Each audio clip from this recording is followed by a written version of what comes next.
So, you want to learn chess. The only problem is that there's so many pieces and all of them have different rules and special rules. First, you need to learn about the pawns. They move forwards 2 or 1. Only 2 on the first move, and after that they can go forwards 1. And they take diagonally. So the only way that they can attack another piece is on a diagonal, either left or right, and only 1 square. So they can't attack something that's 2 squares. And if there's a knight in front of it, the pawn cannot go past it, and the knight is the only piece that can jump over other pieces, so your queen cannot go past these pieces. You need to move the pawn first, then bring the queen out. That's the basics. We're going to go over the queen. How does the queen move? It goes straight or diagonal as far as it wants, but it cannot jump over pieces, and you cannot take your own pieces.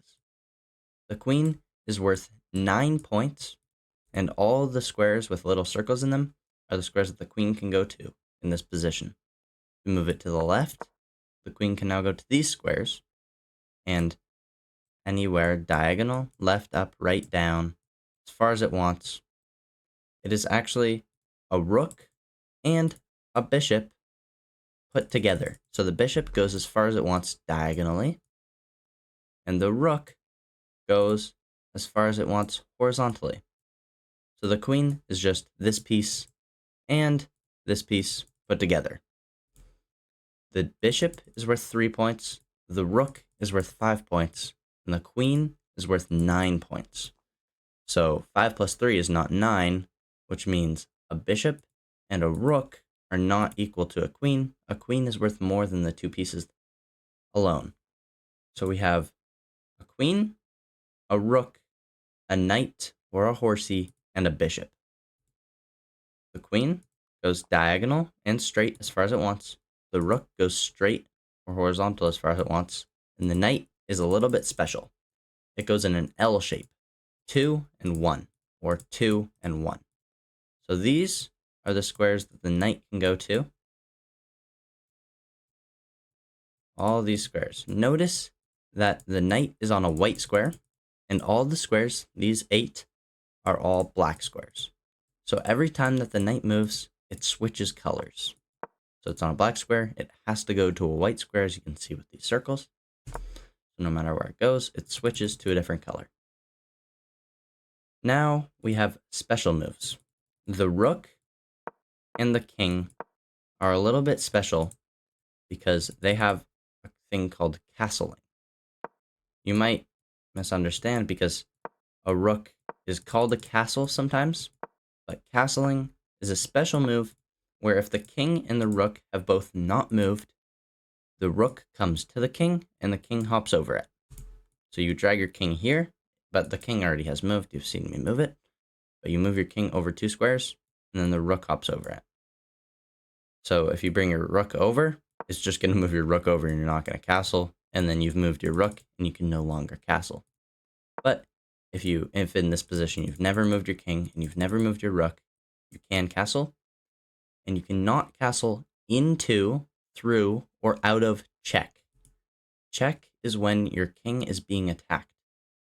So let's say there is a bishop on the board, something like this.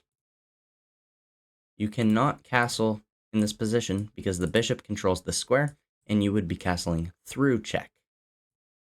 You can also not castle in this position because you're in check.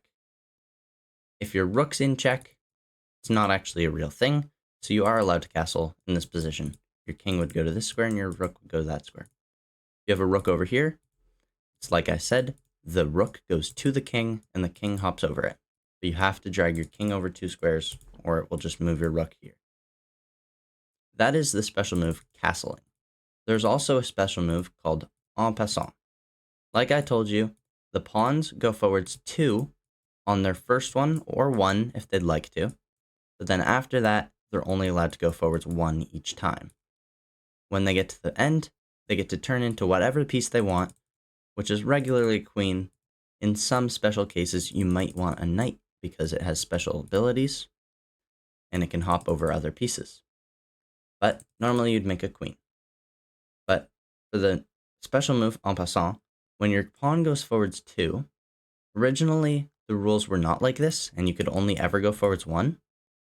So now we have your pawn going forwards 2, but because it went forwards 2, your other pawn that's here, only if it's here or here, adjacent to the pawn of where it moved 2, can take diagonal, and the pawn goes away.